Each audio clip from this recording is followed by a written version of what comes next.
There's a saying, light and dark exist together. But what if I told you that darkness holds more truth than we were ever meant to see?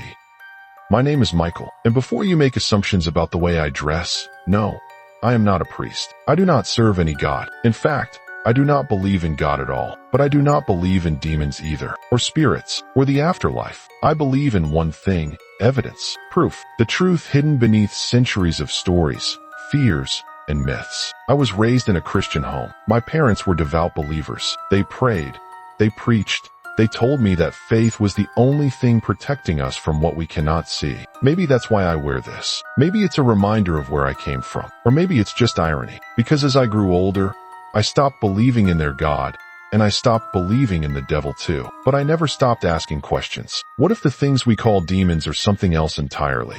What if the stories of possessions, hauntings, and curses have a different explanation, one we've never dared to consider?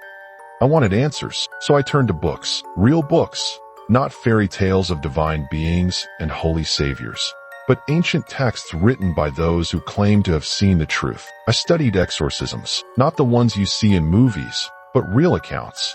Cases so horrifying they were buried by the church. I read the writings of demonologists, occultists, and those who dared to speak with the things that exist in the shadows. And the more I read, the more I wanted to know. This is why I am here. If demons are real, then what else have we been lied to about?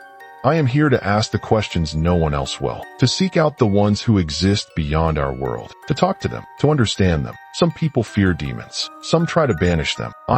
But I invite them to speak. Welcome to the darkest conversation you will ever hear. What if I told you that the world you know is a lie? That the stories they tell you about good and evil, about light and darkness, have been twisted, rewritten to hide something much, much older? My whole life, I have searched for the truth. Not the truth they preach in churches or the ones they write in holy books, but the truth buried in the shadows. The truth that something else is out there, something watching, waiting, and sometimes whispering. For years, I have walked the edges of the unknown. I have stepped into places where others refuse to go. Haunted houses with histories too dark to be written. Forests where people have vanished without a trace. Ritual sites still marked by symbols burned into the earth. I have listened to voices that should not exist. I have witnessed things that cannot be explained. And every time I try to turn away, the darkness pulls me back. That's why I created this podcast. Not to entertain you, not to scare you, but to open a door.